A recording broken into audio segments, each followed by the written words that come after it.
tous, et oui, nous sommes déjà jeudi, c'est donc le moment de nous retrouver pour une nouvelle liste de mes envies jeudi auto-édition. Donc comme toutes les semaines, j'ai sélectionné 3 titres, je fais toujours mon maximum, c'est pas toujours évident, mais je fais toujours mon maximum pour les sélectionner ces 3 titres. Et je vous en ai encore trouvé 3 cette semaine, 3 qui vont... 3, j'ai déjà lu les résumés, franchement 3 qui me tentent énormément, c'est à chaque fois... magnifique les découvertes que je fais parce que ben je me dis avoir fait ce rendez-vous c'est vraiment découvrir des auteurs dont je n'avais vraiment aucune idée, aucune connaissance du roman et c'est vraiment génial d'ailleurs je tire mon chapeau au jeudi auto-édition parce que c'était vraiment une très très très bonne idée et je les soutiens parce que c'est une initiative magnifique qui j'espère continuera encore très très longtemps parce que j'adore partager ma jeudi auto-édition et en même temps j'adore vous faire la liste de mes envies par rapport à mes découvertes jeudi auto-édition parce que franchement c'est super agréable quoi. Je découvre des romans et d'ailleurs en ce moment vous verrez je lis beaucoup beaucoup. Là pour l'instant je vous dis je ne ferai pas de bilan de d'avril ni de mai parce que ben ma tête c'est pas la peine. Je suis un peu larguée mais je chroniquerai tous ces livres. Il faudra que je m'y remette, mais je n'y arrive toujours pas, ça ne va toujours pas, donc ben, une chose à la fois. Mais vous verrez qu'en ce moment, je lis beaucoup, beaucoup de jeudi je lis beaucoup d'auto-édition, pas de jeudi auto-édition. Et voilà quoi. Parce que, ben, à force de découvrir ces livres, ben, j'ai très envie de les lire aussi, et bon, je lis beaucoup d'auto-édition du coup. Ah, bah, je laisse pas les autres livres de côté, vous verrez, je vais faire une vidéo. Là maintenant, j'ai décidé de faire une vidéo avec ma palme de chaque mois, et vous verrez que je ne laisse pas les autres livres de côté pour ça. Mais bon, ça c'est une petite parenthèse, voilà, on n'a pas besoin d'en parler maintenant, là on est là pour parler du jeudi auto-édition. Donc cette semaine, le premier livre que je vais vous parler, il s'agit de Josh, de Alexis Arend. J'aime bien cette couverture avec les yeux dans le fond, ça donne vraiment un aspect étrange, mystérieux. J'aime vraiment bien. Donc voilà. Je ne sais pas, il y a quelque chose qui fait un petit point dessus. Voilà, c'est parti. Je ne sais pas ce qui fait le petit point dessus. Voilà, donc je vous lis tout de suite le petit résumé. Et vous allez voir, c'est vraiment... c'est un petit livre de 177 pages, donc à mon avis très très très vite lu. C'est ce qu'il me faut en ce moment, parce que des gros avancements, j'ai un peu de mal, parce que je suis très très longtemps dessus, parce que j'ai du mal à me concentrer, donc je lis peu, et voilà quoi. En tout cas, la quatrième de couverture de ce roman est magnifique et donne super super envie. Derrière toute grande histoire se cache une grande blessure. Pourquoi cette petite ville du Middle West est-elle soudain frappée d'épouvante en cet été 1953? Qui diable a intérêt à semer la panique et la mort parmi cette population sans histoire? Et enfin, pourquoi le jeune Josh et son frère Simon sont-ils observés par les uns et méprisés par les autres, comme si un mauvais sang coulait dans leurs veines? Autant de questions qu'avec une écriture parfaitement maîtrisée, Alexis Arend démêle tout au long du voyage. Voilà une intrigue fascinante qui renoue avec les grandes origines épiques, dignes des meilleurs auteurs populaires américains.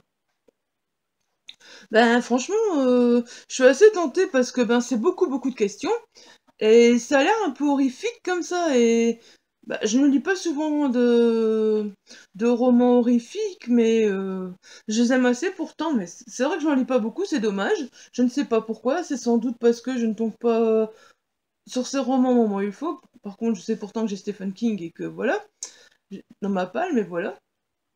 En tout cas, celui-ci me tente vraiment, vraiment, justement pour son côté horrifique et pour toutes ces questions que l'auteur a posées dans la quatrième de couverture, parce que bon, on s'en pose énormément, on se demande quoi, et j'avoue que j'ai hâte de pouvoir répondre à ces questions, parce que ben, je suis curieuse de nature, et la curiosité n'est pas un vilain défaut, au contraire, pour lire un livre, c'est bien d'être curieux, c'est bien d'avoir envie de découvrir, donc voilà.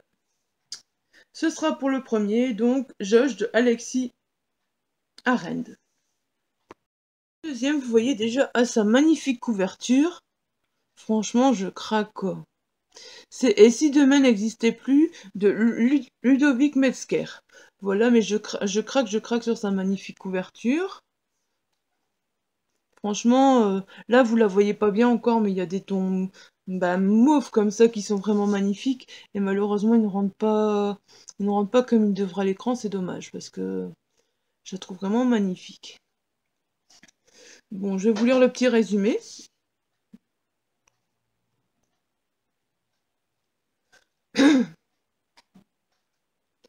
Deux ans se sont écoulés depuis que le cataclysme a ravagé la planète. Une nouvelle menace se fait sentir. Ceux qui sont morts dans ce cataclysme refont surface et se font appeler les chasseurs. Ils déclarent vouloir en finir avec toute forme de société. Un nouveau monde se met en place dans une toute nouvelle configuration. Les communautés du peuple. Marie, malgré le danger, fonde un espoir insensé, celui de retrouver ses deux filles et son mari mort dans cette catastrophe. Voilà, donc ça me fait vraiment penser à une histoire de revenants, et les histoires de revenants, j'adore ça. D'ailleurs, je vous ai déjà dit que j'étais une grande accro à Netflix, et sur Netflix, il y en a beaucoup, beaucoup d'histoires de revenants, et j'adore ça. Et en même temps, il y a une petite enquête pour retrouver donc Marie qui va essayer de retrouver ses deux petites filles et son mari, donc voilà. Et je pense que je vais me régaler avec ce livre parce que les revenants et une enquête, c'est tout ce qu'il me faut, franchement, c'est vraiment génial, génial, génial. Voilà, donc le deuxième livre, je sens que je vais me régaler aussi, je suis ravie de l'avoir découvert. Et j'espère bientôt pouvoir le lire. Deuxième, donc c'est Chronique d'une princesse machiavélique de Lily B. Francis, qui me fait également très très envie. Déjà, sa couverture est très girly, c'est ça qui m'a attiré franchement. Puis, des chroniques et une princesse machiavélique, j'avoue que ça attire également assez. Donc voilà. Je vais vous lire le petit résumé et je vous dirai ce que j'en pense comme d'habitude.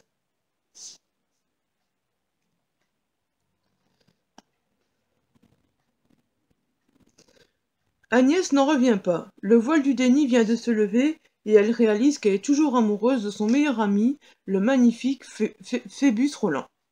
Ce serait le début d'une superbe histoire d'amour s'ils n'étaient pas en couple depuis 7 ans. Tant pis, Agnès tente le tout pour le tout. C'est fun, c'est frais, c'est fou. Sauf qu'elle oublie complètement que si elle sème le vent, elle récoltera la tempête. Je m'attends vraiment à un bon moment de détente, à rire. Je crois il y a beaucoup d'humour dans ce roman et je me demande comment Agnès va s'y prendre et franchement, je sais pas.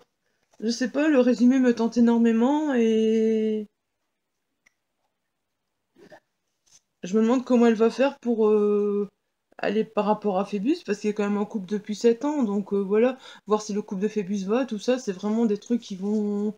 Et je pense que c'est vraiment, on va se marrer dans ce livre, et voilà, moi, c'est avec ce roman-là, en tout cas, c'est ce que je m'attends, à un monde détente, un peu un univers chiclite, c'est vraiment ce que je m'attends, donc j'espère que je ne serai pas déçue.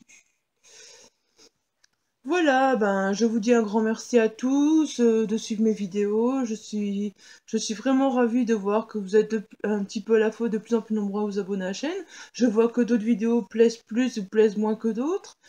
N'hésitez pas à me dire ce que vous pensez de ces vidéos parce que je n'ai pas beaucoup de commentaires, donc je ne sais pas ce que vous pensez de ces vidéos.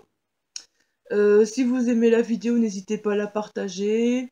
N'hésitez pas à aimer, à commenter, à vous abonner également à la chaîne si vous ne voulez rien rater parce que c'est très très important.